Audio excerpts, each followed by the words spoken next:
Today I'm going to paint a model of Prince from Prince of Persia Warrior Within. It's one of my favorite games from back in the day, from a time when Ubisoft was creating cool games. The atmosphere was incredible, the story was cool, and soundtrack was absolutely amazing. In fact, this game introduced me to several bands that I still listen to today. So today I'm trying to capture a little bit of that atmosphere in this figure. I want to paint the base to look like a sandstone. For this I'm using Zandri Dust Primer. It's already given me a rich sandy base color. The second part of the base is the haka. I printed using transparent black resin from Syrah Smoky Black. It gives me nice smoky semi-transparent look and barely needs any extra painting, so I just coat it with a clean primer. And now I start working on the sandstone part. I take a lighter coral, in this case beige, and dry brush it over the rocks. Let me show you on one piece. I really like working with dry brushing. Just a couple of passes and it already starts to look like a real stone. Bring it out of the edges. Here's before and after. You already can see the difference. Now let's add some highlights. I'm using even lighter color, pale sand, and applying it with the piece of sponge.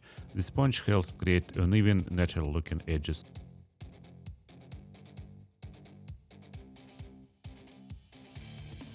And here is the result after this step. Next, I want to add some shadows. For that, I am using transparent acrylic ink, burnt umber. I dilute it with water and apply it as a wash into the recesses where the shadows should be.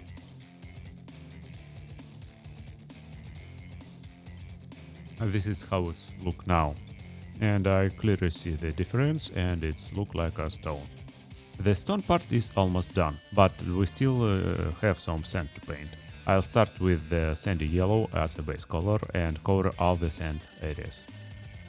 But sand isn't just pure yellow, it's a mix of different tones: gray, black, even white. So I take some gray paint, lower the airbrush pressure until it starts to splatter slightly, and go over the sand again. And then I repeat the same process with the lighter color.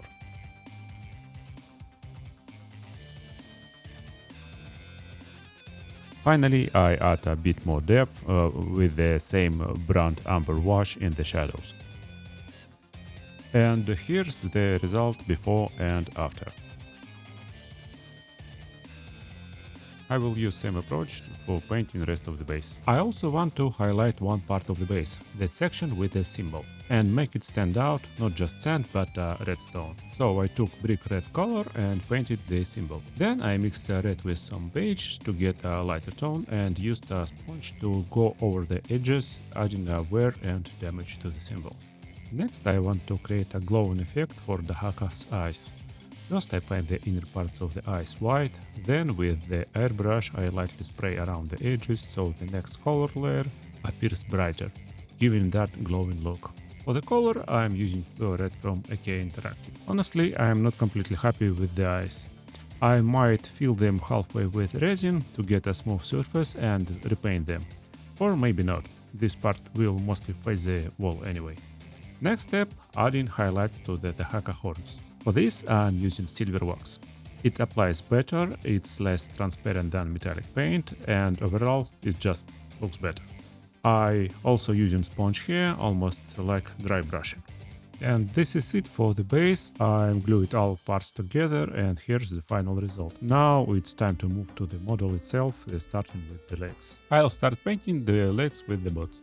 For the fabric I'm using gray as the base color, there isn't much to do on the cloth itself, just a few highlights later on. But the boots are made of leather and the sculpt already has some really nice texture, so I paint them with the brown base coat. Then I use ochre to brighten the worn areas and add the highlights. I always try to place the wear where it will naturally appear in real life. Most of this step is simply done with dry brushing because the boots already have a great leather texture. After that I blend everything together with contrast paint. And after paint will dry, it will start to look like a real leather. There are lots of straps and bonnets around the legs. I guess they're there to keep the pants out of the way while running on the walls. I don't want them all to look the same, so some of them will look like a worn, dirty fabric, while other will be painted as worn brown leather. For the fabric pieces, I start with the brown base coat, painting everything that looks like cloth. Then I go over it with a lighter color, using almost the same technique as a dry brush. But I don't want the fabric to become too bright, so I blend it back down with the contrast paint. That will give it looks of the old dirty cloth. And since these boots look rugged and seems to be stitched together with a thick thread, I am painting the stitches using a mix of brown and ivory that's already left on my palette. The leather straps get a warmer shade of brown. There are quite a few of them, and I think this color works really well for them. And what I do next, I will add some wear and highlights to the straps using lighter color. I mostly focus on the edges of the straps and the raised areas, leaving the recesses and shadows. Then once again I blend everything together with contrast paint. Now it's time to highlight the fabric on the pants. I am using pale gray to pick up the folds and raised parts of the cloth. The only thing that's left is to add a bit of gold to the ornaments on the upper straps.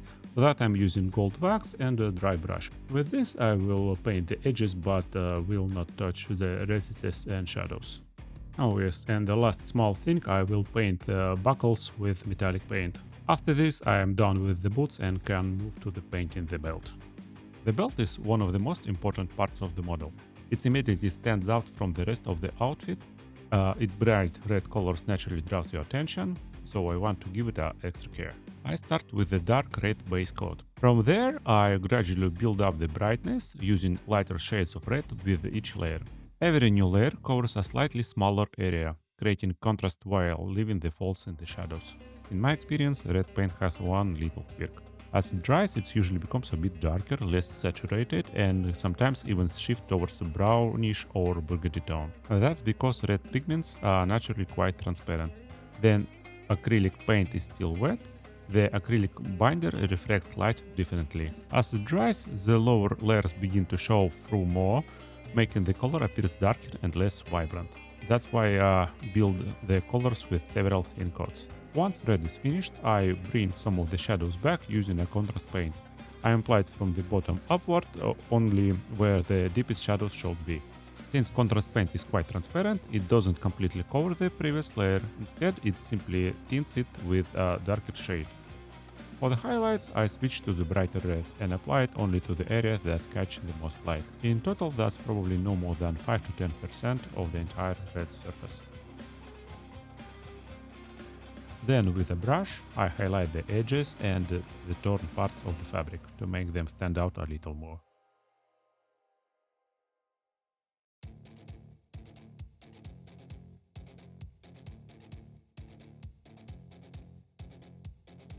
And that finished the red cloth. Next comes the fabric on the pants. I'm using the same gray as I used on the boots. But this time I thin the paint with water so it goes smooth, even layers when I apply it with the brush.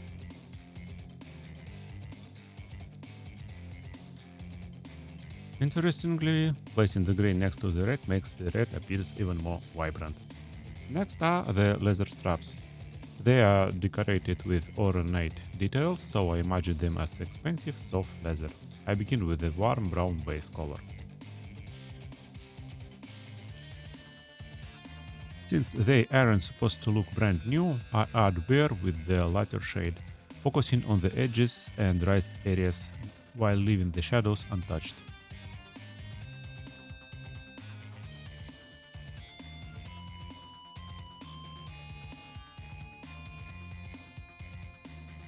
Then I blend everything together with a contrast paint. It ties the colors together and gives the leather a much more natural appearance. Now it's time for buckles and clasps. Instead of bright gold, I am using rusty brass. It has more subdued finish and looks much more believable on this model. For the finer ornaments, I carefully use dry brushing, touching only the highest part of the sculpt, so the shadow stays intact.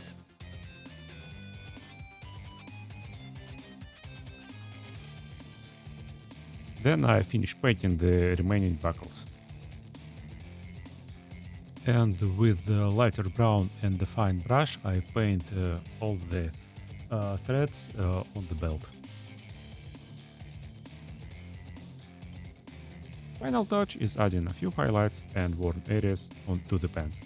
For that I'm using dry brush and light gray paint.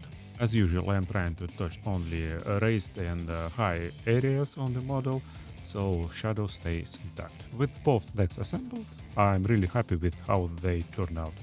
The red sash is probably my favorite part so far.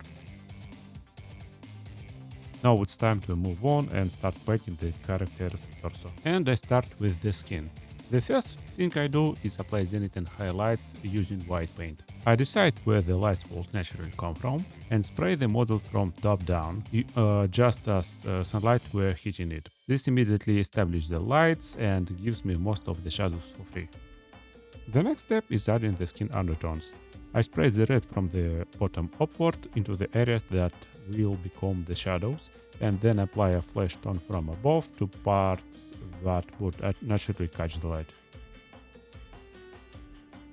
For the veins, I use blue paint heavily thinned with water, so they look subtle and natural without drawing too much attention. The sculpture already has beautifully defined veins, so there is no need to paint them by hand. All I have to do is carefully bring them out with color.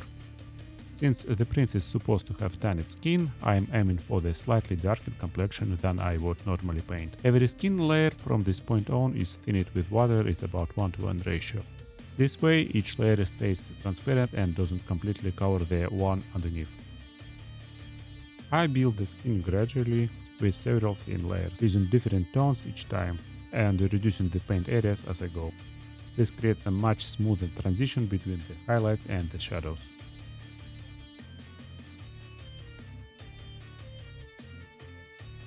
After that, I reinforce the shadows a little more, using 1:1 mix of red and orange. It's also heavily diluted, so it tints the surface instead of repainting it completely. I'm really glad I assembled this model with magnets instead of gluing everything together. It makes painting this area so much easier. I also deepen the shadows on the face to bring out the facial feature a bit more. Next, I use contrast paint to give the skin a slightly warmer tanned tone. Then I seal everything with a satin varnish. It protects the paint while I am continue working, helps blend colors together a little and adds just a subtle sheen, which makes the skin look much more lifelike. Look at it now, I think the skin ended up just a little darker than I wanted, so I gently brighten it using heavily thinned white paint. Now let's let the skin dry, and while that's happening I move to the painting the source. And to protect the skin, I am covering it with masking putty. That lets me paint the blades freely without worrying about accidentally ruining the finished skin. I am using masking putty from AK Interactive. It's an incredibly useful product and I find myself reaching for it all the time. For the blades, I am using true metallic paint. I really like how it behaves. It goes on beautifully and the blades immediately start looking like a real metal. One important thing. If you spray in this kind of paint, it's definitely worth wearing a respirator. Once the blades are finished, I remove the masking putty. Now it's time for the sword's handles. This part is small enough that's easier to switch back to the regular brush. For the first handle I am using brass paint. I mentioned it before, but I actually prefer brass over the bright gold. It's a richer, more realistic look. To add some depth, I'm applying 9 oil into the all recesses.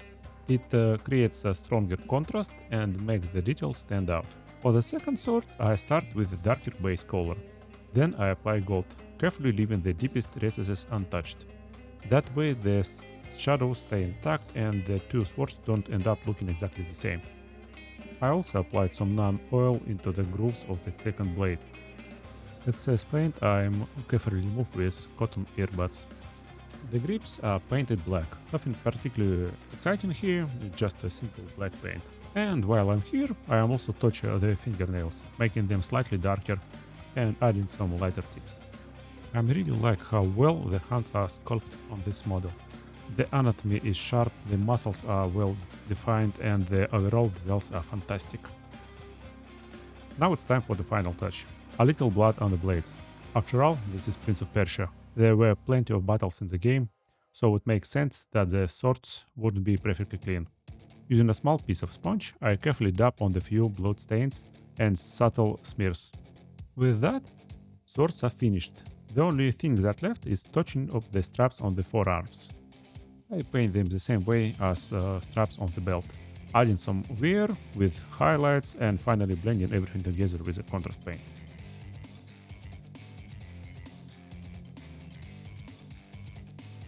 And this is a result. Honestly, I'm kinda surprised that someone as clumsy as me managed to pull this off. For the armor, I am once again protecting the skin using masking putty. This time I want the armor to look like it's made from thick hardened leather. The process itself isn't really that different from painting the regular leather, I'm simply using different color palette. I start with brown base coat. Once that's done, I remove the masking putty so I can paint all the uneven edges by hand. Here just working carefully with the brush, making sure not to touch the finished skin. Next I dry brush the entire armor. This helps bring out the texture and create the first highlights. Then I go back with a brush to pick out the edges of all the straps. I also don't want every strap to look exactly the same, so I cover some of them with black contrast paint. That gives the impression that armor is made from different types of leather and different materials. That I believe will help the armor to look more realistic. Next I use another contrast paint on the upper part of the armor. In my mind this section looks like a much tougher, stiffer leather. I think this is how this armor should look like. Once the paint has chance to dry, this is how everything looks. All the gold details are painted using the same brass color as before. I also use it on the decorations ornaments and around the collar. Part of the chest ornament is painted steel instead. I like mixing different metallic finishes, it makes armor feels much more believable. All the metallic rivets also get steel finished. Then I deepen the shadows using nano oil. This will give more contrast to the gold and I think it starts to look better. And finally paint all the buckles and the clasp in gold. Almost all parts are done, but what's left is probably the most tedious part. It's painting all the stitches holding the armor together. There's quite a lot of them and it took a lot of time to paint them, and yeah, I may have gone a little overboard and paint every single stitch and every single rivet. Hopefully it was worth the effort. But anyway, here's the final result. Honestly, I think it's turned out pretty well. And once I attach the arms, it looks even better. The gaps between the different parts of the model are almost invisible and it looks like a single piece. I start with the hair. I wanted to be dark brown, but I didn't have the exact color I was looking for. So I mixed my own. I took saddle brown and added a couple of drops of black. I applied the paint this way so it flows into every recesses of the sculpt. The eyebrows are painted with the same color. Later on I will use it for the beard as well. I leave the small gap in one eyebrow because the scar runs right through it. Next I add a bit of stubble. Using a contrast paint I lightly darken the lower part of the chin, then I move on the beard. Here I try to paint individual strokes instead of solid blocks of color. That makes it look much more like a real hair.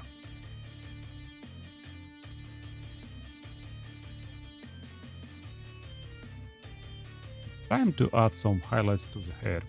For this I will use dry brush and saddle brown as a highlight color. It's a simple technique, but it brings the hair to the life almost immediately. For scars I am once again using contrast paint. I don't want the scars to stand out too much, they should be noticeable but still look natural. With the same paint I also paint eyes red to add this slight reddish tint around the eyelids to make eyes look a little more alive. Then I thin the same color down even more and use it to tint the lips. Again, just enough color without making them look too bright. Now for the eyes. First I paint the whites of the eyes with white paint, leaving just a tiny bit of reddish tint around the edges. The prince has the blue eyes, so I begin by painting half circles of dark blue on the eyes. And sorry about my head getting in the way. For detail this small, I have to get incredibly close to the model. At this scale, even a slight tiny brushstroke can completely ruin the face, so we're trying to be really careful. Then, using the lighter blue, I paint irises. And after that, I also paint pupils, and you have to be very careful with this. Otherwise, you can end up with eyes looking in completely different directions. Finally, I seal the eyes with the gloss varnish that will add a little bit of shine, make them feel much more alive. The very last detail is the tattoo on his arm. I first sketch it lightly with pencil, then carefully trace the design with a fine brush. I'm kinda suck at such work with the brush, so tattoo turned out a little bit uneven. But at this point, fixing it would mean repainting the skin underneath, so I leave it as it is. And that's the final painting step. Now all that's left is putting everything together and seeing the finished model.